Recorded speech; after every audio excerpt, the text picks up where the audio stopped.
Hello and welcome to my channel civil construction.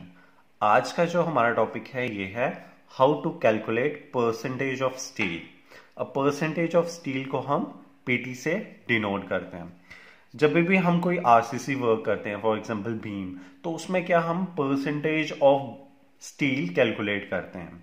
अब percentage of steel क्या होता है, उसके क्या मेथड्स हैं और किन फैक्टर्स पे वो डिपेंड करता है, वो सब मैं आपको इस वीडियो में बताऊंगा।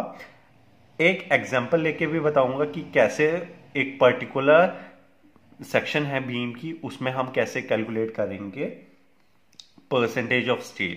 तो वीडियो शुरू करने से पहले अगर आपने मेरे चैनल को सब्सक्राइब नहीं किया है, प्लीज सब्सक्राइब करें और मेरे चैनल को सपोर्ट करें। तो सबसे पहले मैं आपको बताना चाहूंगा परसेंटेज ऑफ स्टील होता क्या है।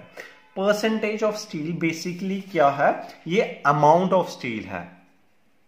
ये अमाउंट ऑफ स्टील है जो हम प्रोवाइड करते हैं किसी भी कंक्रीट की सेक्शन में।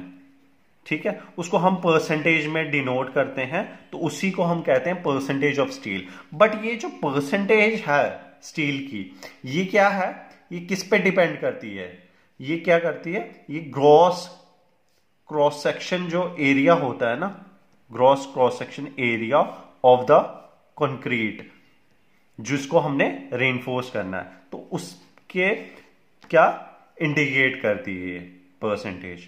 ठीक है, ये हो गया परसेंटेज ऑफ स्टील क्या है, वो अमाउंट ऑफ स्टील है जो हम किसी भी कंक्रीट सेक्शन में देते हैं, तो वो डिपेंड करता है cross section area of the concrete. ये हो गया परसेंटेज ऑफ स्टील का, आपको आइडिया मिल गया होता क्या। अब इसके दो मेथड होते हैं कैलकुलेट करने के।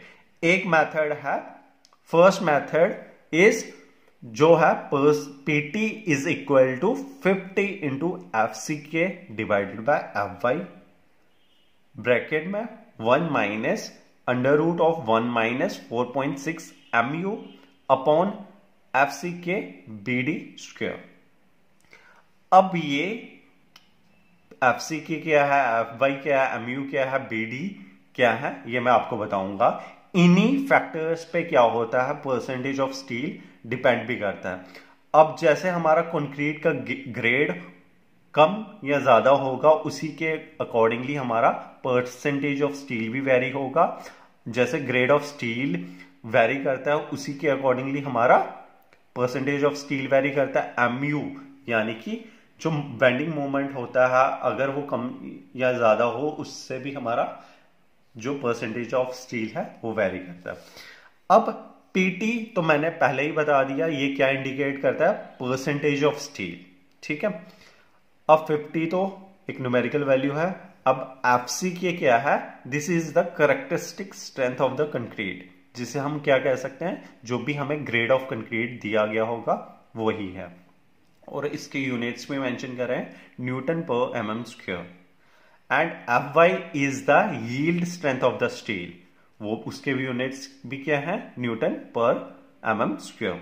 ठीक है, अब और क्या यूज हुआ है यहां पे, MU is the bending movement. ठीक है, बेंडिंग मूवमेंट के यूनिट्स क्या है, न्यूटन mm में। और B क्या है, B है विड्थ इन mm, जो भी मेंबर होगा उसकी विड्थ क्या है, वो mm में मेंशन होगा। And D is the effective depth in mm, ये टोटल डेप्थ नहीं है, ये इफेक्टिव डेप्थ है। ठीक है, और सेकंड मेथड क्या है, सेकंड मेथड होता है बाय यूजिंग ए कोड। कौन सा कोड, SP16। वहां पे क्या होता है कि जो PT होता है, that is the percentage of steel, वो किस वैल्यू पे डिपेंड करता है, MU upon BD square. MU again same bending moment, BD square, BD क्या है, B is the width and D is the effective depth in mm। वो और भी डिपेंड करता है, वो Fy और FC के जो हम कंक्रीट यूज कर रहे हैं ग्रेड, उस पे भी डिपेंड करता है, और जो स्टील का ग्रेड है उन पे भी डिपेंड करता है। तो उससे हिसाब से होता क्या, जो SP 16 होता है, उसमें हम MU अपॉन BD स्क्वायर की एक वैल्यू हम कैलकुलेट करेंगे, वो गिवन प्रॉब्लम में होगा। डिपेंडिंग अपॉन आपका Fy क्या है, फॉर एग्जांपल 415 है, तो उसमें कॉलम बने होंगे, आप क्या से ये 2 पॉइंट समथिंग वैल्यू आ गई है, M upon B D square की 2 पॉइंट समथिंग वैल्यू है, और एफ वाई की आपने उसी के कॉरस्पॉन्डिंगली टेबल में देखना है क्या वैल्यू आएगी, तो वही आपका परसेंटेज ऑफ स्टील हो जाता है। तो उसमें बड़ा इजी से हो जाता है। अगर आपको वो कोड एग्जाम या आपके पास अवेलेबल हो तो आप डायरेक्ट भी कर सकते हैं, अदरवाइज आप इस फॉर्मूले से भी कर सकते हैं, वो ऑलमोस्ट वैल्यू आपकी सेम ही आती है। तो मैं एक एग्जांपल ले लेता हूं, तो उससे आपको समझाऊंगा कि कैसे दोनों मेथड से ये कैलकुलेट किए जाते हैं। अब एक एग्जांपल है बीम की, having size 225 into 400 mm effective, यानी कि ये जो है 225 ये है हमारी विड्थ और 400 हमारा क्या है, ये इफेक्टिव डेप्थ गिवन है। हमारा कंक्रीट का ग्रेड भी मेंशन है M25 और स्टील का ग्रेड भी मेंशन है F1415। Total factored movement of the beam is 80.0 kilo newton metre. Determine PT, यानी कि हमें परसेंटेज ऑफ स्टील निकालना है। अब मैंने जैसे दो मेथड बताए थे, पहला मेथड क्या था, PT is equal to 50 into F C K upon F Y bracket में 1 minus under root of 1 minus 4.6 MU upon F C K into B D square.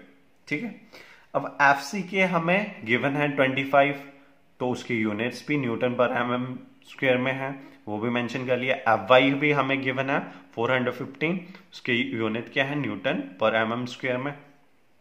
MU हमें गिवन है 80 किलो न्यूटन मीटर में, into 80 तो हमने लिख लिया, into 10⁶ लिख लिया। क्यों? क्योंकि हमने क्या किया, किलो को भी 10⁻⁴ में लिख लिया और मीटर को mm में कर लिया, क्योंकि इनके यूनिट्स सिमिलर करने के लिए। ये कैसे हो गया 10⁻⁶? क्यों करना पड़ा? क्योंकि किलो को अगर हम देखें वो क्या होता है 10⁻3, तो 10⁻3 किलो का आ गया, और मीटर को हमने mm में कर दिया तो 10⁻3 उसका भी आ गया, तो क्या हो गया वो 10⁻6 भी, हमने ये यूनिट्स चेंज किए, इसके साथ हमने 10⁻6 भी मेंशन कर दिया। और b तो हमें गिवन था 225 और d 400 गिवन था। तो ये जो वैल्यूज हैं हम इस फॉर्मूले में पुट करके हमारी परसेंटेज ऑफ स्टील जो है वो कैलकुलेट होके आ जाएगी, डायरेक्ट वो आ जाएगी 0.69%। ठीक है, अब इन द सेम वे हम SP जो 16 कोड था उससे भी हम कैलकुलेट कर सकते हैं। उसके लिए सिंपली हमें क्या फॉर्मूला यूज करना पड़ेगा, MU अपॉन BD स्क्वायर। अब MU भी हमें गिवन है, देखिए MU भी यहां पे 80 गिवन था, इंटू 10⁻6 ये जो बन गया था, ये हम 2.22 निकला था। होता क्या है उसमें, सिंपल दो कॉलम बने होंगे, एक तो आप MU अपॉन BD स्क्वायर का जो भी आपकी वैल्यू आ गई, सपोज 0 से लेके समथिंग 5 तक होगा आपका, अगर 2.2 वैल्यू आई है जैसे यहाँ पे 2.22, तो FY आपको पता है आपका 415 है, तो उसी कॉलम में आपके देख लेंगे कि इस वैल्यू के कॉरस्पॉन्डिंगली कौन सी वैल्यू आती है, तो वही आपका परसेंटेज ऑफ स्टील बन जाएगा। तो वो ऑलमोस्ट इसके बराबर ही आएगा, 0.69 के बराबर। तो ऐसे हम कैलकुलेट करते हैं percentage of using by using SP, ये SP 16। तो मैं आपको एक SP 16 की पिक भी लगा दूंगा कि हम कैसे उसमें फाइंड आउट करते हैं।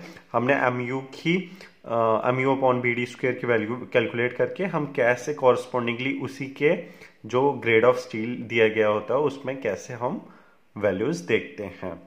ऐसे फाइंड आउट कर सकते हैं percentage of steel, how to determine the percentage of steel. तो हम ऐसे मेथड से कैलकुलेट कर सकते हैं, दो मेथड्स थे हमारे पास, एक तो डायरेक्ट फॉर्मूला था, एक SP 20 से भी हम कैलकुलेट कर सकते हैं। अगर आपके पास SP 16 अवेलेबल है तो आप SP 16 से भी कैलकुलेट कर सकते हैं। तो अगर आपको किसी भी टॉपिक पे वीडियो चाहिए आप कमेंट करके मुझे बता भी सकते हैं। Till then take care of yourself. Good bye.